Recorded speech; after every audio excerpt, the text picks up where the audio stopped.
ಆತ್ಮೀಯ ವೀಕ್ಷಕ ಬಾಂಧವರೇ, ಹೊಸ ಕೊರಲಿನ ಮಾತುಕತೆ ಕಾರ್ಯಕ್ರಮ, ಆರೋಗ್ಯ ಮಾಹಿತಿ ಕಾರ್ಯಕ್ರಮ ಸುರಕ್ಷಾ ಸಂಜೀವಿನಿ, ನಿಮ್ಮ ಆರೋಗ್ಯಕ್ಕೊಂದು ಕೈಪಿಡಿ ಸರಣಿ ಕಾರ್ಯಕ್ರಮ. ಚೂಂತಾರು ಸರೋಜಿನಿ ಭಟ್ ಪ್ರತಿಷ್ಠಾನ, ರಿಜಿಸ್ಟರ್ಡ್, ಮಂಗಳೂರು ಇವರು ಅರ್ಪಿಸುವಂತಹ ಈ ಕಾರ್ಯಕ್ರಮದಲ್ಲಿ ಪ್ರತಿ ವಾರ ಆರೋಗ್ಯದ ಬಗ್ಗೆ ಒಂದೊಂದು ಮಾಹಿತಿಯನ್ನು ನೀಡ್ತಾ ಇದ್ದಾರೆ ಡಾಕ್ಟರ್ ಮುರಳಿ ಮೋಹನ್ ಚೂಂತಾರ್ ಅವರು. ಖ್ಯಾತ ದಂತ ವೈದ್ಯರು, ಹಾಗೆ ಒಳ್ಳೆಯ ಬರಹಗಾರರು, ಒಳ್ಳೆಯ ಮಾತುಗಾರರು. ಅವರ ಆ ಒಂದು ಆರೋಗ್ಯದ ಮಾಹಿತಿ ಕಾರ್ಯಕ್ರಮ. ಇವತ್ತು ನಾವು ಆರಿಸಿಕೊಂಡಂತಹ ವಿಷಯ ಜಂಕ್ ಫುಡ್. ಈ ಕಾರ್ಯಕ್ರಮಕ್ಕೆ ಎಲ್ಲ ವೀಕ್ಷಕ ಬಂಧುಗಳ ಪರವಾಗಿ ಡಾಕ್ಟರ್ ಮುರಳಿ ಮೋಹನ್ ಚೂಂತಾರ್ ಅವರನ್ನು ಸ್ವಾಗತಿಸ್ತಾ ಇದ್ದೇವೆ.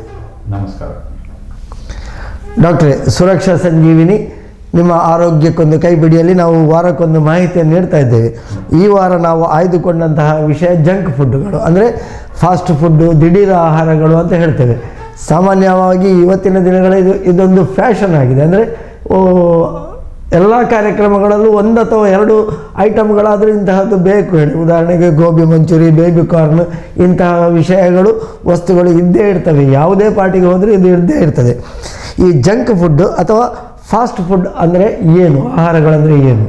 ನೋಡಿ, ಜಂಕ್ ಫುಡ್ ಅನ್ನೋದು ಹೆಸರೇ ಸೂಚಿಸುವ ಹಾಗೆ ಅದು ಜಂಕ್ ಅಂದರೆ ನಿಷ್ಪ್ರಯೋಜಕ ಅಂತೇಳಿ. ಈ ಒಂದು ನಾವು ತಿನ್ನುವ ಆಹಾರ ನಮ್ಮ ದೇಹಕ್ಕೆ ಪೂರಕವಾಗಿರಬೇಕು, ಅದು ಮಾರಕವಾಗಿರಬಾರ್ದು. ನಮ್ಮ ದೇಹದ ಆರೋಗ್ಯಕ್ಕೆ ಅದು ದೈಹಿಕ ಬೆಳವಣಿಗೆ ಇರ್ಬೋದು ಅಥವಾ ಮಾನಸಿಕ ಬೆಳವಣಿಗೆ ಇರ್ಬೋದು, ಅದಕ್ಕೆ ಪೂರಕವಾಗಿ ಇದ್ದರೆ ಮಾತ್ರ ನಮ್ಮ ದೇಹಕ್ಕೆ ಒಂದು ಒಳ್ಳೆಯವಾದಂಥ ಆರೋಗ್ಯವನ್ನು ನೀಡ್ತದೆ ತಿನ್ನುವ ಆಹಾರ. ಸಾಧಾರಣವಾಗಿ ನಾವು ತಿನ್ನುವುದೇ ದೇಹದ ಆರೋಗ್ಯಕ್ಕೆ ಪರಿಣಾಮ ಬೀರಬೇಕು, ದೇಹದ ಮೇಲೆ ಪರಿಣಾಮ ಬೀರಬೇಕು. ಅದೇ ಒಂದು ಮಾತಿದೆ, ಊಟ ಬಲ್ಲವನಿಗೆ ರೋಗವಿಲ್ಲ, ಮಾತು ಬಲ್ಲವನಿಗೆ ಜಗಳ ಇಲ್ಲ. ಈಗ ನಾವು ಚೆನ್ನಾಗಿ ಮಾತಾಡ್ತಾ ಇದ್ದರೆ ಜಗಳ ಆಗೋದೇ ಇಲ್ಲ. ಸರಿಯಾದ ಆಹಾರ ತಿಂದರೆ ರೋಗನೂ ಬರೋದಿಲ್ಲ, ವೈದ್ಯರ ಅವಶ್ಯಕತೆಯೂ ಇರೋದಿಲ್ಲ.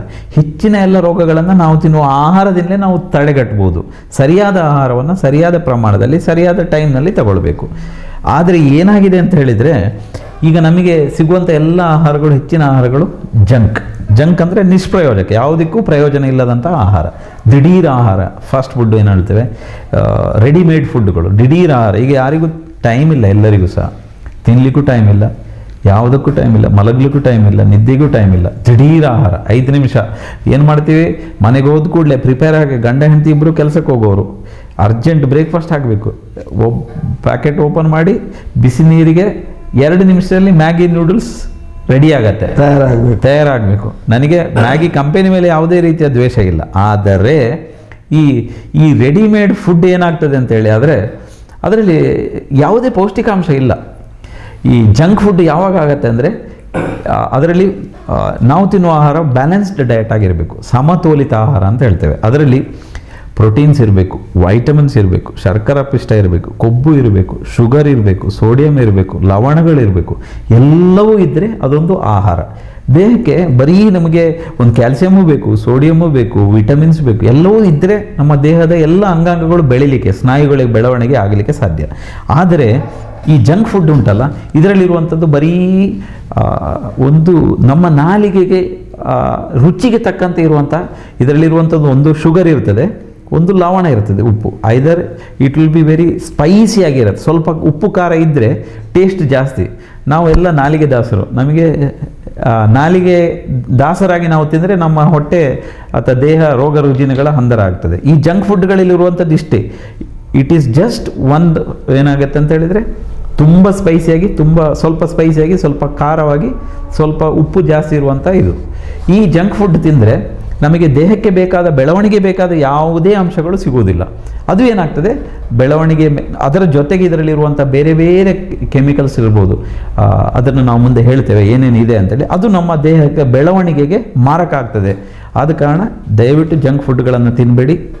ಈ ನಮ್ಮ ಪ್ರೋಟೀನೇಷಿಯಸ್ ಬ್ಯಾಲೆನ್ಸ್ಡ್ ಫುಡ್ಡನ್ನು ತೆಗೆದುಕೊಳ್ಬೇಕು ಅಂತ ಹೇಳೋಕ್ಕೆ ನಾನು ಇಷ್ಟಪಡ್ತೇನೆ. ಈಗ ಜಂಕ್ ಫುಡ್ ಅಂತ ಹೇಳುವಾಗ ಅದು ತುಂಬ ವರ್ಣರಂಜಿತವಾಗಿ, ಅಂದರೆ ಕಲರಲ್ಲಿ ಇರ್ತದೆ. ಅದರಲ್ಲಿರುವಂತಹ ಕಲರ್ ಕೂಡ ಹಾನಿಕಾರಕ ಅಂತ ಹೇಳ್ತೇವೆ. ಖಂಡಿತ. ಈಗ ಸಿಗುವಂಥದ್ದು ನಮಗೆ ಪ್ಯಾಕೆಟ್ಗಳಲ್ಲಿ ಬರ್ತದೆ. ಅದನ್ನು ಎಷ್ಟು ಅಟ್ರಾಕ್ಟಿವ್ ಆಗಿ ಮಾಡ್ತಾರೆ ಅಂತ ಹೇಳಿದರೆ, ಪ್ರಮೋ ಹೇಗೆ ಮಾಡ್ತಾರೆ ಟಿ ವಿಗಳಲ್ಲಿ ಅಂದರೆ, ಮಕ್ಕಳು ನೋಡಿ ಈಗ ಲೇಸ್ ಅಂತ ಹೇಳಿದುಕೊಳ್ಳಿ ಅವ್ರು ಹೇಳ್ತಾರೆ, ನನಗೆ ಬ್ಲೂ ಕಲರ್ ಲೇಸೇ ಬೇಕು, ರೆಡ್ ಕಲರ್ ಲೇಸೇ ಬೇಕು ಅಂತ. ಅಂದರೆ ಆ ಕಲರಲ್ಲಿ ಇಂಥದ್ದಿದೆ ಅಂತ ಹೇಳೋದು ಸಣ್ಣ ಮಕ್ಕಳಿಗೆ, 5 ವರ್ಷದ ಮಕ್ಕಳಿಗೆ ಗೊತ್ತಾಗಿರುತ್ತೆ. ಬ್ಲೂ ಕಲರ್ ಲೇಸ್ನಲ್ಲಿ ಯಾವುದು ಇಂಗ್ರೀಡಿಯೆಂಟ್ ಇದೆ ಅಂತ ಹೇಳಿ, ಅದರಲ್ಲಿ ಟೊಮೆಟೊ ಇದೆ, ಇದರಲ್ಲಿ ಇಂಥದ್ದಿದೆ ಅಂತ ಹೇಳುವಷ್ಟು ಮಕ್ಕಳನ್ನು ಅಟ್ರಾಕ್ಟಿವ್ ಆಗಿ ಮಾಡುವ ರೀತಿಯಲ್ಲಿ ಅದನ್ನು ಮಾರ್ಕೆಟಿಂಗ್ ಮಾಡ್ತಾ ಇದ್ದಾರೆ. ಇದು ಖಂಡಿತವಾಗಿ ಸಹ ಒಳ್ಳೆಯದಲ್ಲ. ಇದರಿಂದ ಈ ದಿಢೀರ್ ಆಹಾರಗಳಿರ್ಬೋದು ಅಥವಾ ಇಂತಹ ಜಂಕ್ ಆಹಾರಗಳು ಖಂಡಿತವಾಗಿಯೂ ನಮ್ಮ ದೇಹದ ಆರೋಗ್ಯದ ಮೇಲೆ ದುಷ್ಪರಿಣಾಮ ಬೀರ್ತದೆ ಅಂತ ಹೇಳಕ್ಕೆ ನಾನು ಇಚ್ಛೆಪಡ್ತೇನೆ. ಅಂದರೆ ಇದರಲ್ಲಿ ಯಾವೆಲ್ಲ ಹಾನಿಕಾರಕ ಅಂಶಗಳಿವೆ? ನೋಡಿ, ಈ ಜಂಕ್ ಫುಡ್ಗಳಲ್ಲಿ ಮೈನ್ ಆಗಿರುವಂಥದ್ದು ಪ್ರಿಸರ್ವೇಟಿವ್ಸ್. ಈಗ ಒಂದು ಆಹಾರ ಪದಾರ್ಥವನ್ನು ನಾವು ಸೇಲ್ ಮಾಡಲಿಕ್ಕೆ ಹೋದಾಗ ಅದನ್ನು ನಾವು ಮರುದಿವಸನೇ ಅದು ಮುಗಿತದೆ ಅಂತ ಏನು ಹೇಳೋಕ್ಕಾಗಲ್ಲ. ಒಂದು 6 ತಿಂಗಳ ಮಟ್ಟಿಗೆ ಮ್ಯಾನುಫ್ಯಾಕ್ಚರ್ಡ್ ಡೇಟ್ ಅಂತ ಇರ್ತದೆ, ಪ್ಯಾಕೇಜ್ಡ್ ಡೇಟ್ ಅಂತ ಇರುತ್ತೆ, ಅದರಲ್ಲಿ ವ್ಯಾಲಿಡ್ ಟಿಲ್ ಪರ್ಟಿಕ್ಯುಲರ್ ಡೇಟ್ ಅಂತ ಹೇಳಿ. ಅಂದರೆ ಇಂತಿಷ್ಟು ಸಮಯದ ಒಳಗೆ ಸಿದ್ಧ ಆಹಾರ ಕೆಡದಂತೆ ಇರಲಿಕ್ಕೆ ಅದಕ್ಕೆ ಪ್ರಿಸರ್ವೇಟಿವ್ಗಳನ್ನು ಹಾಕಿರ್ತಾರೆ. ಅದು ಈ ಪ್ರಿಸರ್ವೇಟಿವ್ ಬಹುಶಃ ಒಂದು ಆರೋಗ್ಯಕ್ಕೆ ಒಳ್ಳೆಯದಲ್ಲ. ಅದರ ಜೊತೆಗೆ ಕಲರಿಂಗ್ ಏಜೆಂಟ್ಸ್, ಅದನ್ನು ಬಣ್ಣ ಬೇರೆ ಬೇರೆ ಕಲರ್ಗಳಲ್ಲಿ ಸಿಗುತ್ತೆ ನಿಮಗೆ. ಅದು ರಾಸಾಯನಿಕ ಅಂಶಗಳನ್ನು ಒಳಗೊಂಡಂತ ಕೆಮಿಕಲ್ಸ್ಗಳನ್ನು ಹಾಕಿದಾಗ ಅದಕ್ಕೆ ಬಣ್ಣ ಬರ್ತದೆ. ಮಕ್ಕಳು ಬೇರೆ ಬೇರೆ ಕಲರ್ಗಳನ್ನು ಇಷ್ಟಪಡ್ತಾರೆ. ಈಗ ತರಕಾರಿಗಳಲ್ಲೂ ಅಷ್ಟೇ ಬೇರೆ ಬೇರೆ ಕಲರ್ಗಳಲ್ಲಿ ಬರ್ತದೆ. ಕ್ಯಾಬೇಜ್ ಮೊದಲು ನಾವೆಲ್ಲ ಚಿಕ್ಕವರಿರುವಾಗ ಬಿಳಿ ಕ್ಯಾಬೇಜ್ ತಿಂದ ಅಭ್ಯಾಸ. ಈಗ ನಮಗೆ ಕೆಂಪು, ಬ್ಲೂ, ರೆಡ್, ಗ್ರೀನ್ ಎಲ್ಲ ಕಲರ್ಗಳಲ್ಲೂ ಬರ್ತದೆ. ಈ ತರಕಾರಿಗಳಲ್ಲೂ ಬಣ್ಣ ಬರಲಿಕ್ಕೆ ಶುರುವಾಗಿದೆ. ಹಾಗೆ ಇದರಲ್ಲಿಯೂ ಅಷ್ಟೇ ಬೇರೆ ಬೇರೆ ಬಣ್ಣ ಬರಲಿಕ್ಕೆ ಕೆಮಿಕಲ್ಸ್ಗಳನ್ನು ಹಾಕುತ್ತಾರೆ. ಅದರ ಜೊತೆಗೆ ಇದು ಪ್ರಿಸರ್ವೇಟಿವ್ ಆಯಿತು, ಕೆಮಿಕಲ್ಸ್ ಆಯಿತು, ಇನ್ನು ಅದನ್ನು ಟೇಸ್ಟ್ ಬರಲಿಕ್ಕೆ ಬೇಕಾದಂತಹ ವಸ್ತುಗಳನ್ನು ಹಾಕ್ತಾರೆ. ಇದೇನಾಗತ್ತೆ, ಇದೆಲ್ಲ it is been proved that they are all carcinogen ಅಂತೇಳಿ. ಅಂದರೆ ಪದೇ ಒಮ್ಮೆ ತಿಂದರೆ ಕ್ಯಾನ್ಸರ್ ಬರ್ತದೆ ಅಂತಲ್ಲ, ಪದೇ ಅದು ತಿನ್ನುವುದರಿಂದ ಈ ಕ್ಯಾನ್ಸರ್ಗೆ ಸ್ಟಿಮ್ಯುಲಸ್ ಮಾಡುವಂತಹ ಶಕ್ತಿ ಅದರಲ್ಲಿ ಇದೆ ಅಂತ ಹೇಳಿ ಪ್ರೂವ್ ಆಗಿದೆ. ಈ ಕಾರಣದಿಂದ, ಈ ಎಲ್ಲ ಕಾರಣಗಳಿಂದ ಈ ಪ್ರಿಸರ್ವೇಟಿವ್ ಇರುವಂತಹ, ಕೆಮಿಕಲ್ಸ್ ಇರುವಂತಹ, ಕಲರಿಂಗ್ ಏಜೆಂಟ್ ಇರುವಂತಹ ಸಿದ್ಧ ದಿಢೀರ್ ಆಹಾರಗಳು ಅಥವಾ ಈ ಜಂಕ್ ಫುಡ್ಗಳು, ಈ ಪ್ಯಾಕೆಟೆಡ್ ಫುಡ್ಸ್ ಅಂತ ಏನು ಹೇಳ್ತೇವೆ, ಮತ್ತು ಅದರಲ್ಲಿರುವಂಥದ್ದು ಬರೀ ಕೊಬ್ಬು. ಈಗ ನೀವು ಯಾವುದೇ ಫ್ರೈಡ್ ಐಟಮ್ಸ್ ನೋಡಿ, ನೀವು ತಗೊಳ್ಳಿ, ಇದರಲ್ಲಿ ಲೇಸ್ ಇರ್ಬೋದು, ಕುರ್ಕುರೆ ಇರ್ಬೋದು, ಯಾವುದೇ ಕಂಪನಿ ನಾನು ಹೇಳೋದಿಲ್ಲ ಪರ್ಟಿಕ್ಯುಲರ್ ಆಗಿ, ಎಲ್ಲದರಲ್ಲಿ ಇರುವಂಥದ್ದು ಕೊಬ್ಬು ಮತ್ತು ಲವಣ. ಇಂತಹ ಆಹಾರ ತಿನ್ನುವ ಮಕ್ಕಳು ಭಾಳ ಬೇಗ, ಚಿಕ್ಕ ಮಕ್ಕಳು ನೋಡಿ ನೀವು, ಅದಕ್ಕೆ ಒಂದು ವರ್ಷ ನೀವು ಅವರಿಗೆ ಲೇಸ್ ತಿನ್ನಿಸಿ ಹೆಂಗೆ ಮಕ್ಕಳು ದಪ್ಪಗೆ ಹೇಗಿರ್ತಾರೆ ಅಂತ ಹೇಳಿದರೆ ನೋಡಿದರೆ ನಮಗೆ ಆಶ್ಚರ್ಯ ಆಗುತ್ತೆ. ಅವ್ರಿಗೆ ಕೆಲವೊಮ್ಮೆ ನಾನು ಕೇಳೋದುಂಟು ಮಕ್ಕಳನ್ನು ನೋಡಿ, ನೀವು ಏನು ಕೊಡ್ತೀರಾ ಮಕ್ಕಳಿಗೆ ತಿನ್ನೋಕ್ಕೆ, ಅಷ್ಟು ಹೆಲ್ದಿ, ನೋಡೋಕ್ಕೆ ಎಷ್ಟು ದಷ್ಟಪುಷ್ಟವಾಗಿದ್ದಾರೆ. ಆ್ಯಕ್ಚುಲಿ ಅದರ ಸೀಕ್ರೆಟ್ ಏನು ಅಂದರೆ ಅವ್ರು ಕೊಡುವಂಥದ್ದಿಂಥ ಜಂಕ್ ಫುಡ್ಗಳೇ. ಬಟ್ ಆ ಕ್ಷಣದಲ್ಲಿ 1-2 ವರ್ಷಗಳಲ್ಲಿ ಅವರು ಆ ರೀತಿ ಇರ್ಬೋದು, ಬಟ್ ಆ ಶೇಖರಣೆಯಾದ ಕೊಬ್ಬು ಕರಗಿ ಹೋಗಲಿಕ್ಕೆ ಸಾಧ್ಯವೇ ಇಲ್ಲ. ಅದರ ಜೊತೆಗೆ ಭಾಳಷ್ಟು ಇತರ ರೋಗ ರುಜಿನಗಳು ಸೇರಿಕೊಂಡಿರ್ತದೆ. ಸೊ ಇಂತಹ ಜಂಕ್ ಫುಡ್ಗಳನ್ನು ದಯವಿಟ್ಟು ನಾವು ಅವಾಯ್ಡ್ ಮಾಡಬೇಕು. ನೈಸರ್ಗಿಕವಾದ ಆಹಾರ ಪದ್ಧತಿಯನ್ನು ನಾವು ಹೆಚ್ಚು ಪ್ರಮೋಟ್ ಮಾಡಬೇಕು ಅಂತ ಹೇಳೋಕ್ಕೆ ನಾನು ಇಚ್ಛೆ ಪಡ್ತೇನೆ. ಆತ್ಮೀಯ ವೀಕ್ಷಕ ಬಾಂಧವರೇ, ಸುರಕ್ಷಾ ಸಂಜೀವಿನಿ ನಿಮ್ಮ ಆರೋಗ್ಯಕ್ಕೊಂದು ಕೈಪಿಡಿ ಈ ಕಾರ್ಯಕ್ರಮದಲ್ಲಿ ನಾವು ಈಗ ದಿಢೀರ್ ಆಹಾರಗಳು ಅಂದರೆ ಜಂಕ್ ಫುಡ್ ಮತ್ತು ಫಾಸ್ಟ್ ಫುಡ್ಗಳ ಇವುಗಳ ಬಗ್ಗೆ ಮಾಹಿತಿಯನ್ನು ನೀಡ್ತಾ ಇದ್ದಾರೆ ಡಾಕ್ಟರ್ ಮುರಳಿ ಮೋಹನ್ ಚುಂತಾರ್ ಅವರು. ದಿಢೀರ್ ಆಹಾರಗಳು, ಜಂಕ್ ಫುಡ್ಗಳು ನಮ್ಮ ದೇಹಕ್ಕೆ ಮಾರಕ ಎನ್ನುವಂತಹ ಅಂಶವನ್ನು ಕೊಟ್ಟರು. ಇದರಿಂದ ದೇಹದಲ್ಲಿ ಕೊಬ್ಬು ಬೆಳೆಯುತ್ತದೆ, ದೇಹ ಆರೋಗ್ಯದ ಆ ಒಂದು ಶಕ್ತಿಯನ್ನು ಕಳ್ಕೊಳ್ತದೆ ಎನ್ನುವಂಥ ಮಾಹಿತಿಯನ್ನು ಹೇಳಿದರು. ಜಂಕ್ ಫುಡ್ ಅಥವಾ ಫಾಸ್ಟ್ ಫುಡ್ ಅಂತ ಹೇಳುವಾಗ ಇದರಲ್ಲಿ ವಿಶೇಷವಾಗಿ ನಾವು ಕೇಳುವಂಥ ಹೆಸರು ಒಂದು ಅಜಿನೋಮೋಟೊ ಎನ್ನುವಂತಹ ಒಂದು ರಾಸಾಯನಿಕ ಪದಾರ್ಥ. ಏನು ಈ ಅಜಿನೋಮೋಟೊ ಅಂತ ಹೇಳಿ? ನೋಡಿ, ಅಜಿನೋಮೋಟೊ ಅಂದರೆ ಇದೊಂದು ರುಚಿಗಾಗಿ ಬಳಸುವಂಥ ಒಂದು ವಸ್ತು. ಇದು ವೈಟ್ ಒಂದು ಪೌಡರ್ ಥರ ಬರ್ತದೆ, ಅದು ವೈಟ್ ಪೌಡರ್ ಥರ, ನೋಡ್ಲಿಕ್ಕೆ ಉಪ್ಪಿನ ಥರನೇ ಕಾಣ್ತದೆ. ಇದನ್ನು ಜಪಾನ್ನಲ್ಲಿ 1908ರಲ್ಲಿ ಕಿಕುನೆ ಇಕೋಡಾ ಅಂತ ಹೇಳೋ ಒಬ್ಬ ವ್ಯಕ್ತಿ ಇದನ್ನು ಮೊದಲಾಗಿ ಕಂಡುಹಿಡಿದ್ರು. ಕಿಕುನೆ ಇಕೋಡಾ ಅಂತೇಳಿ ಒಬ್ಬ ಜಾಪನೀಸ್ ವ್ಯಕ್ತಿ, ಸಂಶೋಧಕ, ಅದನ್ನು ಕಂಡುಹಿಡಿದ. ಇದರಲ್ಲಿ ಇರುವಂಥದ್ದು MSG ಅಂತ ಹೇಳ್ತಾರೆ ನಾವು ಶಾರ್ಟ್ ಫಾರ್ಮಲ್ಲಿ, ಮೊನೋಸೋಡಿಯಂ ಗ್ಲುಟಾಮೇಟ್ ಅಂತ ಹೇಳಿ. ಇದರಲ್ಲಿರುವಂಥದ್ದು ಗ್ಲುಟಾಮಿಕ್ ಆ್ಯಸಿಡ್. ಈ ಗ್ಲುಟಾಮಿಕ್ ಆ್ಯಸಿಡ್ ಬಹಳ ಡೇಂಜರಸ್. ಮೊನೋಸೋಡಿಯಂ ಗ್ಲುಟಾಮೇಟ್ ಅಂತ ಹೇಳ್ತಾರೆ, MSG ಅಂತ ಶಾರ್ಟ್ ಫಾರ್ಮಲ್ಲಿ ಕರೀತಾರೆ. ಇದು ರುಚಿಕಾರಕ ವಸ್ತು. ಇದನ್ನು ಹಾಕಿದರೆ ನಮ್ಮ ಆಹಾರ ಬಹಳಷ್ಟು ಟೇಸ್ಟಿಯಾಗಿರ್ತದೆ. ನಾವು ನೋಡಿರ್ಬೋದು, ಈಗ ತಾನೇ ಹೇಳಿದ್ರಿ ಗೋಬಿ ಮಂಚೂರಿ ಅಂತ ಹೇಳಿ, ಯಾವುದೇ ಫ್ರೈಡ್ ಐಟಮ್ಸ್, ಚೈನೀಸ್ ಐಟಮ್ಸ್ಗಳಿಗೆ ಯಾವುದೇ ರೋಡ್ ಸೈಡಲ್ಲಿ ನೀವು ನೋಡಿ, ಈ ನೂಡಲ್ಸ್ ಇರ್ಬೋದು, ಫ್ರೈಡ್ ರೈಸ್ ಇರ್ಬೋದು, ಅಥವಾ ನಿಮ್ಮ ಗೋಬಿ ಮಂಚೂರಿ ಇರ್ಬೋದು, ಅಥವಾ ಚಿಕನ್ ಮಂಚೂರಿ ಇರ್ಬೋದು, ಯಾವುದೇ ಫ್ರೈಡ್ ಐಟಮ್ಸ್ಗೆ ಒಂದಷ್ಟು ಅಜಿನೋಮೋಟೊ, ಇದು ಪ್ಯಾಕ್ಡ್ ಡಬ್ಬಗಳಲ್ಲಿ, ಸ್ಟೀಲ್ ಡಬ್ಬಗಳಲ್ಲಿ ಬರ್ತದೆ ಈ ಅಜಿನೋಮೋಟೊ ಅನ್ನುವಂಥದ್ದು. ಇದನ್ನೊಂದು ಸ್ವಲ್ಪ ಹಾಕಿ, ಸ್ವಲ್ಪ ಎಣ್ಣೆ ಹಾಕಿ ನೀವು ಫ್ರೈ ಮಾಡಿದರೆ ಅದರಲ್ಲಿರುವಂಥ ಟೇಸ್ಟ್ ಉಂಟಲ್ಲ, ನಿಮಗೆ ಎಲ್ಲೂ ಸಿಗಲಿಕ್ಕೆ, ಅಷ್ಟು ಟೇಸ್ಟಿಯಾಗಿರುತ್ತೆ, ನಾಲಿಗೆಗೆ ತುಂಬ ರುಚಿಯಾಗಿರ್ತದೆ, ಬಟ್ ದೇಹಕ್ಕೆ ಬಹಳಷ್ಟು ಮಾರಕ. ಜನರು ಕ್ಷಣಿಕವಾಗಿ ನಮ್ಮ ನಾಲಿಗೆಗೆ ದಾಸರಾಗಿ ಒಮ್ಮೆ ಗೋಬಿ ಮಂಚೂರಿ ತಿಂದವನು ಮತ್ತೆ 10 ಸಲ ಬರ್ತಾನೆ ಅಲ್ಲಿಗೆ ಹುಡುಕಿಕೊಂಡು, ಭಾರಿ ಸೋಕೊಂಡು ಮಾರೆ ಅಂತೇಳಿ. ಆದರೆ ಅದರ ಇಫೆಕ್ಟ್ ಗೊತ್ತಾಗೋದು ಅವನಿಗೆ ಒಂದು 6 ತಿಂಗಳಾದಮೇಲೆ ಅವನಿಗೆ ಹಸಿವೆ ಆಗೋದಿಲ್ಲ. ಅವನಿಗೆ ಏನು ತಿಂದರೂ ಹಸಿವೆ, ಮಧ್ಯಾಹ್ನ ಆದರೂ ಹಸಿವೆ ಆಗೋದಿಲ್ಲ. ಯಾಕೆಂದರೆ ಅವನ ಹಸಿವೆ ಎಲ್ಲ ಹಾಳಾಗಿದೆ. ಈ MSG ಇದನ್ನು ನಾವು ವಿಲನ್ ಅಂತ ಹೇಳ್ತೇವೆ. ನಮ್ಮ ವೈದ್ಯಕೀಯ ಭಾಷೆಯಲ್ಲಿ ನಾವು MSG ಅಂದರೆ ನಾವು ವಿಲನ್ ಅಂತ ಹೇಳ್ತೇವೆ, ಖಳನಾಯಕ ಅಂತೇಳಿ. ನಾವು ಒಂದು ಆಹಾರವನ್ನು ತಿಂದರೆ ಅದು ಎಲ್ಲ ನಮ್ಮ ಡೈಜೆಸ್ಟಿವ್ ಸಿಸ್ಟಮನ್ನು ಹಾಳು ಮಾಡಿದರೆ ಖಂಡಿತವಾಗಿ ನಮ್ಮ ದೇಹಕ್ಕೆ ಅದು ವಿಲನ್ನೇ. ಫಾಸ್ಟ್ ಫುಡ್ಗಳಲ್ಲಿ ಸಿಗುವಂತಹ ಈ MSG ಇರುವಂತಹ ಅಜಿನೋಮೊಟೊ ಅಂತ ಹೇಳುವಂತಹ ವಸ್ತುವನ್ನು ಖಂಡಿತವಾಗಿಯೂ ಯೂಸ್ ಮಾಡಿ. ಯಾವುದೋ ವರ್ಷದಲ್ಲಿ ಒಮ್ಮೆ ನೀವು ಗೋಬಿ ಮಂಚೂರಿ ತಿನ್ನಿ, ಬೇಡ ಅಂತ ಹೇಳಲ್ಲ. ಆದರೆ ದಿನ ಹೋಗಿ ಮಕ್ಕಳು ಇದನ್ನು ತಿಂದರೆ ಖಂಡಿತವಾಗಿಯೂ ದೇಹದ ಮೇಲೆ ಭಾಳಷ್ಟು ಪರಿಣಾಮಗಳು. ಇಮ್ಯುನಿಟಿ ಲೆವೆಲ್ ಕಡಿಮೆ ಆಗುತ್ತದೆ. ಇಮ್ಯುನಿಟಿ ಅಂದರೆ ದೇಹದ ರಕ್ಷಣಾ ವ್ಯವಸ್ಥೆನೇ ಹಾಳು ಮಾಡಿಬಿಡತ್ತೆ. ನರಮಂಡಲಕ್ಕೆ ಇದು ಇಟ್ ಈಸ್ ಬೀನ್ ಪ್ರೂವ್ಡ್, ಸಂಶೋಧನೆಗಳಿಂದ ಪ್ರೂವ್ ಆಗಿದೆ. ಈ MSG ಗ್ಲುಟಾಮಿಕ್ ಆ್ಯಸಿಡ್ ಏನಿದೆ ನೇರವಾಗಿ ನರಮಂಡಲಕ್ಕೆ ದಾಳಿ ಮಾಡ್ತದೆ, ಮಾಡಿ ನರಗಳ ದೌರ್ಬಲ್ಯ. MSG ಈ ಫಾಸ್ಟ್ ಫುಡ್ಗಳನ್ನು ತಿಂದು 4 ವರ್ಷ ತಿಂದವನಿಗೆ ನರಮಂಡಲಗಳ ದೌರ್ಬಲ್ಯ ಬರ್ತದೆ ಅಂಥೇಳಿ ಪ್ರೂವ್ ಆಗಿದೆ. ಸೊ ಇದು ಬಹಳ ಡೇಂಜರಸ್. ಅದರ ಜೊತೆಗೆ ನಮ್ಮ ದೇಹ ಪದೇ ಪದೇ ಸೋಂಕು, ಇನ್ಫೆಕ್ಷನ್ ಆಗುವಂಥದ್ದು. ಇದು ಯಾಕೆಂತ ಹೇಳಿದರೆ ಅಜೀರ್ಣ ಆಗುವಂಥದ್ದು, ಹಸಿವಿಲ್ಲದಿರುವುದು, ನಿದ್ರಾಹೀನತೆ, ಮೈಕೈ ತುರಿಕೆ, ಮೈ ಚರ್ಮ ಊದಿಕೊಳ್ಳುವಂಥದ್ದು, ಮೂತ್ರಪುಂಡದ ವೈಫಲ್ಯ, ಯಕೃತ್ತು ನಮ್ಮ ಲಿವರ್ ನಮ್ಮ ದೇಹದಲ್ಲಿರುವಂಥ ಒಂದು ವೆರಿ ಇಂಪಾರ್ಟೆಂಟ್ ಆರ್ಗನ್. ನಾವು ಏನೇ ತಿಂದರೂ ಸಹ ಯಕೃತ್ತಿನಲ್ಲಿ ಅದು ಮೆಟಬಲೈಸ್ ಆಗಿ ದೇಹದಿಂದ ಹೊರಗೆ ಹೋಗುವಂಥದ್ದು ಕಿಡ್ನಿಗಳ ಮುಖಾಂತರ. ಈ MSG ಜಾಸ್ತಿ ಇರುವಂಥ ಈ ಅಜಿನೋಮೊಟೊ ಹಾಕಿದಂಥ ಆಹಾರ, ದಿಢೀರ್ ಫುಡ್ಗಳು, ಜಂಕ್ ಫುಡ್ಗಳನ್ನು ಸೇವಿಸುವುದರಿಂದ ನಮ್ಮ ಯಕೃತ್ತು ಹಾಳಾಗ್ತದೆ, ನಮ್ಮ ಕಿಡ್ನಿ ಹಾಳಾಗತ್ತೆ, ನಮ್ಮ ಮೆದುಳಿಗೆ ಹಾಳಾಗತ್ತೆ, ಹಾರ್ಟಿನ ಮೇಲೂ ತೊಂದರೆ ಆಗತ್ತೆ. ಹೀಗೆ ಒಂದೊಂದಾಗಿ ದೇಹದ ಎಲ್ಲ ಅಂಗಗಳನ್ನು ಇದು ಆಪೋಷಣ ತೆಕ್ಕೊಂಡು ನುಂಗಿ ನೀರು ಕುಡಿದು ಬಿಡುತ್ತದೆ. ನೀವು 10 ವರ್ಷ ಅಜಿನೋಮೊಟೊ ತಿಂದರೆ ಮತ್ತೆ ನೀವು ಹಾಸ್ಪಿಟಲ್ಗೆ ಡೈರೆಕ್ಟ್ ICUಗೆ ಹೋಗಬೇಕಾದಂಥ ಅನಿವಾರ್ಯತೆ ಬರ್ತದೆ. ಇಂತಹ ಒಂದು ಅಜಿನೋಮೊಟೊ ಅನ್ನೋದು ರಿಯಲ್ ಲೈಫಲ್ಲಿ ನಮ್ಮ ಖಳನಾಯಕನೇ. ದಯವಿಟ್ಟು ಫಾಸ್ಟ್ ಫುಡ್ಗಳನ್ನು ಯಾವಾಗಾದರೂ ತಿನ್ನಿ. ದಿನ ಫಾಸ್ಟ್ ಫುಡ್ಗಳಿಗೆ ಹೋಗಿ ಇಂತಹ ರೋಡ್ ಸೈಡಲ್ಲಿ ಇಂತಹ ಈವನ್ ಹೈ ಎಂಡ್ ರೆಸ್ಟೋರೆಂಟ್ಗಳಲ್ಲೂ ಸಹ ಅಷ್ಟೇ ಚೈನೀಸ್, ಹೆಚ್ಚಿನ ಎಲ್ಲ ಚೈನೀಸ್ ಫುಡ್ಗಳಿಗೆ ರುಚಿ ಬರಲಿಕ್ಕೆ ಹಾಕುವಂಥ ವಸ್ತು, ಇಂಥದ್ದನ್ನು ಖಂಡಿತವಾಗಿ ಅವಾಯ್ಡ್ ಮಾಡಬೇಕು. ಅಜಿನೋಮೊಟೊ ಬೇಡವೇ ಬೇಡ. ವರ್ಷದಲ್ಲಿ 1-2 ದಿನ ತಿಂದರೆ ತೊಂದರೆ ಇಲ್ಲ. ಆದರೆ ಪದೇ ಪದೇ ಇದನ್ನು ತಿಂದು ನಾವು ಇದನ್ನು ಸೈಲೆಂಟ್ ಕಿಲ್ಲರ್ ಅಂತ ಹೇಳ್ತೇವೆ. ಅಂದರೆ ತಿನ್ನುವಾಗ ನಮಗೆ ಭಾಳಷ್ಟು ಖುಷಿಯಾಗತ್ತೆ, ನಿಧಾನವಾಗಿ ಸ್ಲೋ ಕಿಲ್ಲರ್, ಸ್ಲೋ ಆ್ಯಂಡ್ ಸ್ಟಡಿಯಾಗಿ ಸೈಲೆಂಟ್ ಕಿಲ್ಲರ್, ನಿಧಾನವಾಗಿ ನಮ್ಮ ದೇಹದ ಎಲ್ಲ ವ್ಯವಸ್ಥೆಗಳನ್ನು ಹಾಳು ಮಾಡಿ ಅವನಿಗೆ 5 ವರ್ಷ ಆಗುವಾಗ ಅವನಿಗೆ ಇಲ್ಲಬಲ್ಲದ ಎಲ್ಲ ರೋಗಗಳು ಬಂದಿರ್ತದೆ. ಇದನ್ನು ನಾವು ಅವಾಯ್ಡ್ ಮಾಡಲೇಬೇಕು. ಈ ನಿಟ್ಟಿನಲ್ಲಿ ನಾನು ಹೇಳೋದಿಷ್ಟೇ, ದಯವಿಟ್ಟು ನೀವು ನಿಮ್ಮ ಮಕ್ಕಳಿಗೆ ಜಂಕ್ ಫುಡ್ಗಳನ್ನು ತಿನ್ನಿಸಬೇಡಿ.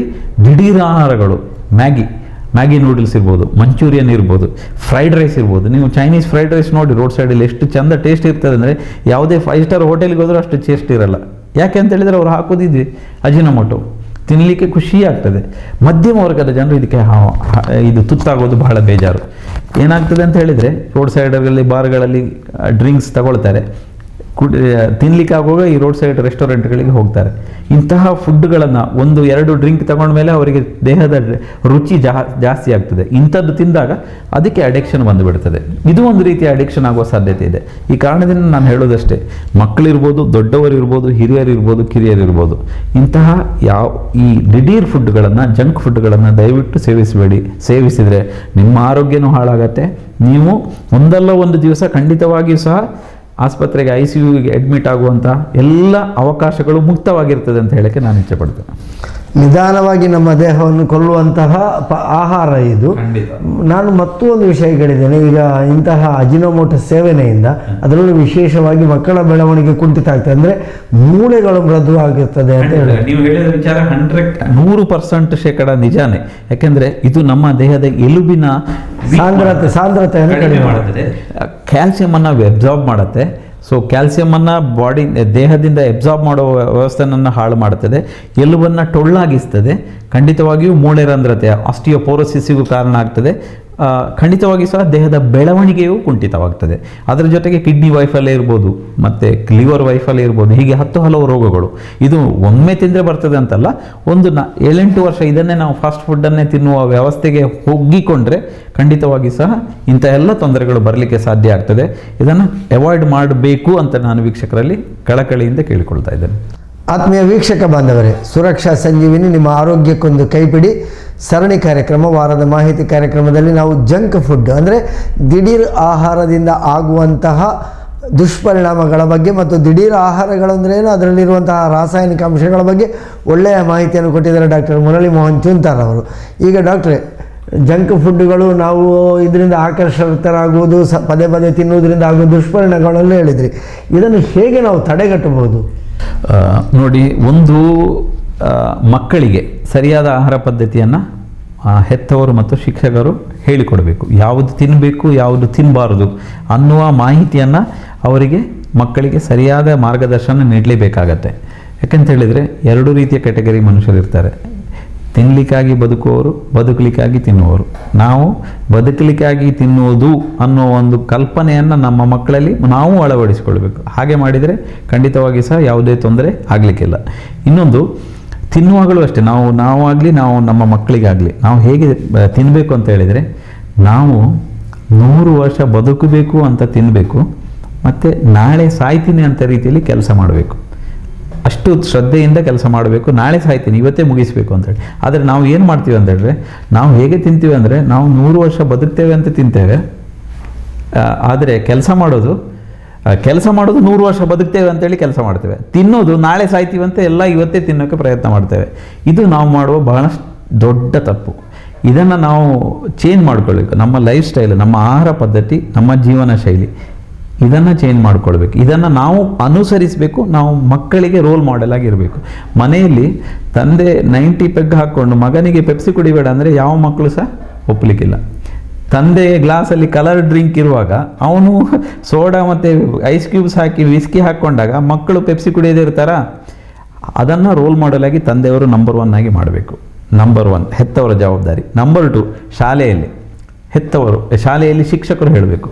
ಕೆಲವೊಮ್ಮೆ ಈಗ ತಾನೇ ಹೇಳಿದೆ, ಹಿಂದಿನ ಕಾರ್ಯಕ್ರಮಗಳಲ್ಲಿ ಹೇಳಿದ್ದೇನೆ, ಪೇರೆಂಟ್ಸ್ ಹೇಳಿದ್ದನ್ನು ಕೇಳದ್ದನ್ನು ಶಿಕ್ಷಕರು ಹೇಳಿದಾಗ ಖಂಡಿತವಾಗಿ ಮಕ್ಕಳು ಒಪ್ತಾರೆ. ನನಗೂ ಅಭ್ಯಾಸ ಆಗಿದೆ. ನನ್ನ ಮಕ್ಕಳು ಶಾಲೆಗೆ ಹೋದಾಗ ಕೆಲವೊಮ್ಮೆ ನನಗೆ ಬುತ್ತಿಗೆ ಲಂಚ್ ಬಾಕ್ಸ್ ಅಂತ ಕೊಡ್ತೀವಿ ನಾವು ಮಕ್ಕಳಿಗೆ, ಮತ್ತು ಸ್ನ್ಯಾಕ್ ಬಾಕ್ಸ್ ಅಂತ ಕೊಡ್ತೇವೆ. 2 ಬ್ರೇಕ್ ಇರ್ತದೆ, 10 ಗಂಟೆಗೊಂದು, 1 ಗಂಟೆಗೊಂದು ಅಂತ.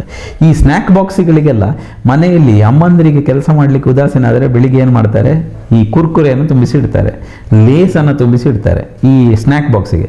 ಮತ್ತು 12 ಗಂಟೆ ಹೊತ್ತಿಗೆ ಮಕ್ಕಳು ಮ್ಯಾಗಿ ಬೇಕು ಅಂದರೆ ಮ್ಯಾಗಿಯನ್ನು ಮಾಡಿಡ್ತಾರೆ. ಈಗ ಬೆಳಿಗ್ಗೆ ತಿನ್ನುವುದು ಜಂಕ್, ಮಧ್ಯಾಹ್ನ ತಿನ್ನುವುದು ಜಂಕ್. ಇದನ್ನು ನನ್ನ ಮಕ್ಕಳು ಹೋಗುವ ಶಾಲೆಯಲ್ಲಿ ಸ್ಟ್ರಿಕ್ಟಾಗಿ ಶಿಕ್ಷಕರು ನೋಡ್ತಾರೆ, ಬುತ್ತಿ ಓಪನ್ ಮಾಡಿ ಏನು ತಂದಿದ್ಯಾ. ಅವರು ಏನು ಹೇಳ್ತಾರೆ ಅಂದರೆ, ಲೇಸ್ ಕುರ್ಕುರೆ ತರಬಾರ್ದು, ನೂಡಲ್ಸ್ ತರಬಾರ್ದು, ಮ್ಯಾಗಿ ತರಬಾರ್ದು. ಅದೊಂದು ಒಳ್ಳೆಯ ಬೆಳವಣಿಗೆ. ಎಲ್ಲ ಶಾಲೆಗಳಲ್ಲೂ ಶಿಕ್ಷಕರು ಇದು ಮಾಡಬೇಕು. ಮಕ್ಕಳು ತಿನ್ನುವಾಗ ಏನು ತಿಂತಾರೆ ಅನ್ನೋದನ್ನು ನೋಡಬೇಕು. ಈ ಜಂಕ್ ಫುಡ್ಗಳನ್ನು ಶಾಲೆಗಳಲ್ಲಿ ಅವಾಯ್ಡ್ ಮಾಡಿ. ಶಿಕ್ಷಕರು ಹೇಳಿದ್ದನ್ನು ಅಕ್ಷರಶಃ 100ಕ್ಕೆ 100 ಪಾಲು ಮಕ್ಕಳು ಪಾಲಿಸ್ತಾರೆ.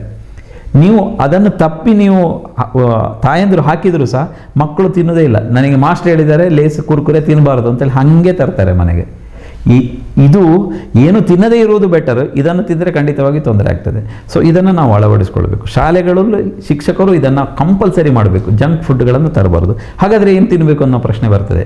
ಮಕ್ಕಳಿಗೆ ತಾಯಂದಿರು ಮಾಡಿದಂತಹ ತಿಂಡಿ ಅದು ಅಮೃತ. ಇದು ನೀವು ಮನೆಯಲ್ಲಿ ಮಾಡಿದ ದೋಸೆ ಇರ್ಬೋದು, ಇಡ್ಲಿ ಇರ್ಬೋದು, ಚಪಾತಿ ಇರ್ಬೋದು, ಅಮ್ಮಂದರು ಕೈಯಾರೆ ಮಾಡಿದಂತಹ ಒಂದು ಪದಾರ್ಥ, ಒಂದು ತಿಂಡಿ ಬುತ್ತಿಯಲ್ಲಿದ್ದರೆ ಅದಕ್ಕಿಂತ ದೊಡ್ಡ ಅಮೃತ ಬೇರೆ ಯಾವುದೂ ಇಲ್ಲ. ಅದನ್ನು ಮಕ್ಕಳಲ್ಲಿ ಅಭ್ಯಾಸ ಮಾಡಿಸಬೇಕು. ಇದು ಏನಾಗ್ತದೆ ಅಂದರೆ ಮಕ್ಕಳು ತಿನ್ನೋದಿಲ್ಲ, ಅದೇ ಪ್ರಾಬ್ಲಮ್. ಮಕ್ಕಳು ಏನು ಹೇಳ್ತಾರೆ, ದಿನ ಅದೇ ಇಡ್ಲಿ, ಅದೇ ದೋಸೆ, ಅದೇ ಚಪಾತಿ ಅಂತ ಮಕ್ಕಳು ಇದು ಮಾಡ್ತಾರೆ. ಇದನ್ನು ಹೆತ್ತವರು ಮತ್ತು ಶಿಕ್ಷಕರು ತಿಳಿ ಹೇಳಬೇಕು ಮಕ್ಕಳಿಗೆ. ತಿಂಗಳಲ್ಲಿ 1-2 ದಿವಸ ನೀವು ಲೇಸ್ ಕುರ್ಕುರೆ ಕೊಡಿ, ಬೇಡ ಅಂತ ನಾನು ಹೇಳಲ್ಲ. ಆದರೆ ಅದನ್ನೇ ಹವ್ಯಾಸವಾಗಿ ಮಾಡಬಾರದು. ಮನೆಯಲ್ಲಿ ಮಾಡಿದಂತಹ ಶುದ್ಧವಾದಂತಹ ಆಹಾರ, ಗಂಜಿನಾದರೂ ಕೊಡಿ. ಈಗ ಮೊನ್ನೆ ನಾನು ವಾಟ್ಸಪ್ಪಲ್ಲಿ ನೋಡಿದೆ, the best food in the world ನಮ್ಮ ಇಂಡಿಯನ್ ಟ್ರೆಡಿಷನಲ್ ಮಾಡುವಂಥ ಗಂಜಿ ಅಂತೇಳಿ ಬಂದಿದೆ. ಬೆಳಿಗ್ಗೆ ನಾವು ಗಂಜಿ ಮತ್ತು ಉಪ್ಪಿನಕಾಯಿ ತಿಂತೀವಲ್ಲ, ಚಟ್ನಿ, ಗಂಜಿ, ಅದಕ್ಕೆ ಒಂದಷ್ಟು ಮೊಸರು, ಒಂದು ಉಪ್ಪಿನಕಾಯಿ, ಮತ್ತೊಂದು ಸ್ವಲ್ಪ ಉಪ್ಪು, ರುಚಿಗೆ ತಕ್ಕ ಬೆಸ್ಟ್ ಫುಡ್ ಅಂತ ಹೇಳಿ ರಿಪೋರ್ಟ್ ಬಂದಿದೆ. ಅದು ನಾನು ಒಪ್ಪತಕ್ಕಂಥ ವಿಚಾರ. ಯಾಕೆಂತ ಹೇಳಿದರೆ ಇಂಥ ದಿಢೀರ್ ಆಹಾರಗಳಿರ್ಬೋದು, ಇಂಥ ಜಂಕ್ ಫುಡ್ಗಳಿರ್ಬೋದು, ಮ್ಯಾಗಿ ನೂಡಲ್ಸ್ ಇರ್ಬೋದು.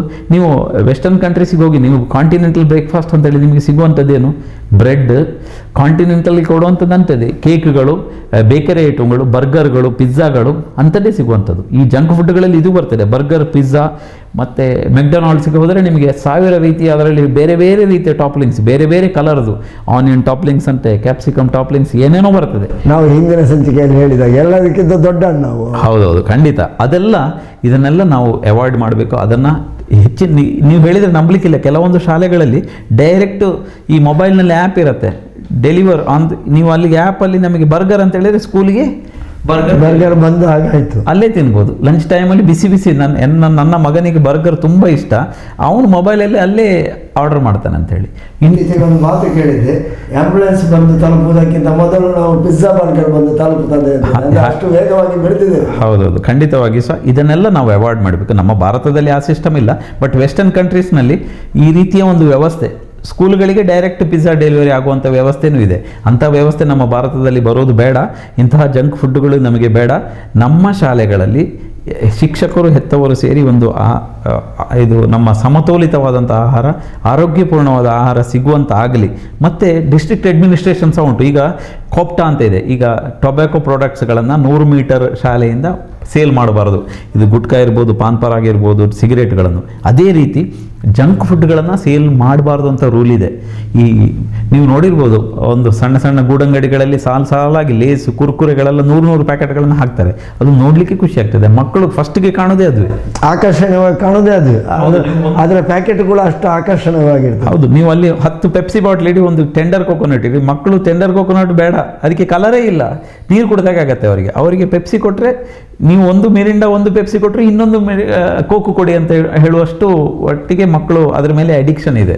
ಸೊ ಇಂತಹ ಸಂದರ್ಭಗಳಲ್ಲಿ ಡಿಸ್ಟ್ರಿಕ್ಟ್ ಅಡ್ಮಿನಿಸ್ಟ್ರೇಷನು ಅಷ್ಟೇ, ಈ ಶಾಲೆಯ ಹತ್ತಿರ ಇಂತಹ ಜಂಕ್ ಫುಡ್ಗಳು, ಟೊಬ್ಯಾಕೊ ಪ್ರಾಡಕ್ಟ್ಸ್ಗಳು, ಇಂಥದ್ದನ್ನೆಲ್ಲ ನಿರ್ದಾಕ್ಷಿಣ್ಯವಾಗಿ ಅದನ್ನು ಬ್ಯಾನ್ ಮಾಡಬೇಕು. ಹಾಗೆ ಮಾಡಿದರೆ ಈ ಮಕ್ಕಳಿಗೆ ಏನಾಗ್ತದೆ, ಶಾಲೆಯಲ್ಲಿ ನಾನು ದಿನ ನೋಡ್ತೇನೆ, ಶಾಲೆಯ ಹೊರಗಡೆ ಶಾಲೆ ಬ್ರೇಕಿಗೆ, ಲಂಚ್ ಬ್ರೇಕಲ್ಲಿ ಅಥವಾ ಸ್ನ್ಯಾಕ್ಸ್ ಬ್ರೇಕಿಗೆ ಅಂತ ಬಂದಾಗ, PT ಪೀರಿಯಡ್ನಲ್ಲಿ ಹೊರಗೆ ಬಂದಾಗ ಅವರು ತಿನ್ನೋದು ಇಂಥದ್ದೇ ಜಂಕ್ ಫುಡ್ಗಳನ್ನೇ. ಯಾಕೆಂದರೆ ಇಟ್ ಈಸ್ ಅವೈಲೇಬಲ್. ಶಾಲೆಗಳ ಸುತ್ತ ಇಂತಹ ಜಂಕ್ ಫುಡ್ಗಳು ಸಿಗದ ರೀತಿಯಲ್ಲಿ ಒಂದು ವ್ಯವಸ್ಥೆ ಮಾಡಿದರೆ ಬಹುಶಃ ಹಸಿದಿರ್ತಾರೆ ಮಕ್ಕಳು, ಇನ್ಸ್ಟೆಂಟಾಗಿ ಅದನ್ನು ತಿಂತಾರೆ. ಮತ್ತು ಅದನ್ನು ಹಸಿವನ್ನು ಇನ್ಸ್ಟಂಟೇನಿಯಸ್ ಆಗಿ, ಸ್ಪಾಂಟೇನಿಯಸ್ ಆಗಿ ಅದು ನಿಲ್ಲಿಸ್ತದೆ. ನಮ್ಮ ಈ ಜಂಕ್ ಫುಡ್ಗಳು ಉಂಟಲ್ಲ, ನೀವು ಒಂದು ಮಗುವಿಗೆ ಊಟದ ಸಮಯದಲ್ಲಿ ನೀವು 2 ಲೇಸ್ ಪ್ಯಾಕೆಟ್ ಲೇಸ್ ಕೊಡಿ, ಅವ್ನು ರಾತ್ರಿ 8 ಗಂಟೆವರೆಗೆ ಏನೂ ಕೇಳಲ್ಲ. ಯಾಕಂದರೆ ಅಷ್ಟು ಅದರಲ್ಲಿ ಉಪ್ಪು ಇದೆ, ಅಷ್ಟು ಕೊಬ್ಬು ಇದೆ, ಅಷ್ಟು ಲವಣ ಇದೆ. ಅದನ್ನು ತಿಂದಮೇಲೆ ಹಸಿವೇ ಆಗುವುದಿಲ್ಲ ಮಕ್ಕಳಿಗೆ. ಇದನ್ನು ನಾವು ಅರ್ಥ ಮಾಡ್ಕೊಳ್ಬೇಕು ಹೆತ್ತವರು. ಸೊ ಈ ನಿಟ್ಟಿನಲ್ಲಿ ನಾನು ಹೇಳೋದಿಷ್ಟೇ, ಹೆತ್ತವರಿಗೂ ಒಂದು ಜವಾಬ್ದಾರಿ ಇದೆ, ಶಿಕ್ಷಕರಿಗೂ ಇದೆ, ಡಿಸ್ಟ್ರಿಕ್ಟ್ ಅಡ್ಮಿನಿಸ್ಟ್ರೇಷನ್ಗಿದೆ, ಎಲ್ಲರಿಗೂ ಇದೆ, ಹಾಗೆ ಮಕ್ಕಳಿಗೂ ಇದೆ. ಎಲ್ಲವೂ ಒಟ್ಟು ಸೇರಿ ಇಂತಹ ಒಂದು ವ್ಯವಸ್ಥೆಗೆ ನಾವು ಒಗ್ಗಿಕೊಂಡ್ರೆ ಇಂತಹ ಜಂಕ್ ಫುಡ್ಗಳನ್ನು ಸಂಪೂರ್ಣವಾಗಿ ನಿರ್ನಾಮ ಮಾಡಿ ಆರೋಗ್ಯಪೂರ್ಣವಾದಂಥ, ಸಮತೋಲಿತವಾದಂಥ, ಬ್ಯಾಲೆನ್ಸ್ಡ್ ಫುಡ್ಡನ್ನು ಮಕ್ಕಳಿಗೆ ಸಿಕ್ಕಿದರೆ ಮಕ್ಕಳ ದೈಹಿಕ, ಮಾನಸಿಕ, ಸರ್ವತೋಮುಖ ಬೆಳವಣಿಗೆಗೆ ಪೂರಕ ಆಗ್ತದೆ. ಅದನ್ನೆಲ್ಲ ನಾವು ಯಶಸ್ವಿಯಾಗಿ ನಿಭಾಯಿಸೋಣ ಅಂತ ಹೇಳಿ, ಈಗ ಆಹಾರ ಅಂತ ಹೇಳುವಾಗ ಯಾವೆಲ್ಲ ಆಹಾರ ಅಂತ ಹೇಳಿತು, ಮಕ್ಕಳಿಗೆ ವಿಶೇಷವಾಗಿ ಅವರ ಹಲ್ಲಿಗೂ ಬೆಳವಣಿಗೆ ಪೂರಕವಾದಂತಹ ಆಹಾರಗಳು ಖಂಡಿತವಾಗಿಯೂ ಸಹ ಇದೆ. ಈಗ ಹಲ್ಲಿನ ಬೆಳವಣಿಗೆಗೆ ಹಿಂದಿನ ಕಾಲದಲ್ಲಿ ನಮ್ಮ ಅಜ್ಜಂದರು, ಮುಚ್ಚಂದರು ಅವರಿಗೆಲ್ಲ ಹಲ್ಲು 80-90 ಆದರೂ ಏನು ಅಂತ ಇರಲಿಲ್ಲ. ಯಾಕೆಂದರೆ ಅವರು ತಿನ್ನುವ ಆಹಾರ ಅದೇ ರೀತಿ ಇತ್ತು. ಗೆಡ್ಡೆ, ಗೆಣಸುಗಳು, ಹಸಿ ತರಕಾರಿಗಳೆಲ್ಲ, ಕಬ್ಬಿನ ಜಲ್ಲೆಗಳೆಲ್ಲ ಗಟ್ಟಿ ಕಚ್ಚಿ ತಿಂತಾಯಿದ್ರು. ಈಗ ನೀವು ಎಲ್ಲಿಯಾದರೂ ಕಬ್ಬಿನ ಜಲ್ಲೆಯನ್ನು ತಿನ್ನುವ ಮಕ್ಕಳನ್ನು ನೀವು ನೋಡಿದರೆ ನಾನು ಈಗ 1 ಲಕ್ಷ ರೂಪಾಯಿ ಕೊಡ್ತೇನೆ. ಕಬ್ಬಿನ ಜಲ್ಲೆ ಬಿಟ್ಟು ಕ್ಯಾರೆಟ್ ತಿನ್ಲಿಕ್ಕೂ ಆಗುದಿಲ್ಲ. ಕ್ಯಾರೆಟ್, ಆಪಲ್ ತಿನ್ನುವಂಥ ಮಕ್ಕಳು ಇಲ್ಲ. ಹಸಿ ತರಕಾರಿ, ಗೆಣಸು, ನಾವೆಲ್ಲ ಮಕ್ಕಳಾಗಿದ್ದಾಗ ಹಸಿ ಗೆಣಸನ್ನು ತಿಂತಾ ಇದ್ವಿ. ಈಗ ಎಲ್ಲಿದೆ ಗೆಣಸು ಇಲ್ಲ, ಗೆಣಸು ತಿನ್ನುವ ಮಕ್ಕಳು ಇಲ್ಲ, ಹಲ್ಲು ಸಹ ಗಟ್ಟಿ ಇಲ್ಲ. ಇಂತಹ ನೈಸರ್ಗಿಕವಾದ ಆಹಾರಗಳನ್ನು, ನಾರುಯುಕ್ತ ಆಹಾರಗಳನ್ನು ಜಾಸ್ತಿ ತಿನ್ನಬೇಕು. ವೆನ್ ಯು ಈಟ್ ಈ ಥರ ನಾರುಯುಕ್ತ ಆಹಾರ ತಿಂದಾಗ ಹಲ್ಲು ಸೆಲ್ಫ್ ಕ್ಲೆನ್ಸಿಂಗ್ ಆಗುತ್ತೆ. ಈಗ ನೀವು ಜಾನುವಾರುಗಳನ್ನು ತಗೊಳ್ಳಿ, ದನಗಳನ್ನು, ಅದು ತಿನ್ನುವ ಫೈಬರ್ ಯುಕ್ತ ಅದು ಹಲ್ಲು ಅದು ಕ್ಲೀನ್ ಮಾಡ್ತದೆ ಇಲ್ಲ, ಅದು ಸೆಲ್ಫ್ ಕ್ಲೆನ್ಸಿಂಗ್ ಆ್ಯಕ್ಷನ್ ಇರುತ್ತೆ. ಹಾಗೆ ಹಿಂದಿನ ಕಾಲದಲ್ಲೂ ಸೆಲ್ಫ್ ಕ್ಲೆನ್ಸಿಂಗ್ ಫುಡ್ಡನ್ನು ಜಾಸ್ತಿ ತಿಂತಾಯಿದ್ರು. ನಾವು ಈಗ ಏನು ಮಾಡ್ತಾ ಇದ್ದೇವೆ ಅಂದರೆ, ನಾವೆಲ್ಲ ರೆಡಿಮೇಡ್ ಫುಡ್ಡು, ದಿಢೀರ್ ಆಹಾರಗಳು, ಜಂಕ್ ಫುಡ್ಗಳು, ಸ್ಟಿಕ್ಕಿ ಫುಡ್ಗಳು, ಬರ್ಗರ್ ಇರಲಿ, ಪಿಜ್ಜಾ ಇರಲಿ, ಚಾಕ್ಲೇಟ್ಗಳಿರಲಿ, ಎಲ್ಲ ಆಹಾರಗಳು, ಸಿದ್ಧ ಆಹಾರಗಳು ಹಲ್ಲಿಗೆ ಇದಾಗ್ತದೆ, ಅಂಟಿಕೊಳ್ಳುವಂಥ ಅಂಟು ಪದಾರ್ಥಗಳಿರ್ತದೆ. ಇದೆಲ್ಲ ಹಲ್ಲಿಗೆ ಖಂಡಿತವಾಗಿ ಒಳ್ಳೆಯದಲ್ಲ. ಇನ್ನು ನಮ್ಮ ದಿಢೀರ್ ಪೇಯಗಳು, ಈಗ ತಾನೇ ಹೇಳಿದೆ ಹಿಂದಿನ ಕಾರ್ಯಕ್ರಮದಲ್ಲಿ, ನಮ್ಮ Pepsi, coke, energy drink, sports drink, ಅದರಲ್ಲಿರುವಂಥ ಆಮ್ಲೀಯತೆ ಹಲ್ಲಿನ ಎನಾಮಲಿಗೆ ಖಂಡಿತವಾಗಿಯೂ ಹಾಳು.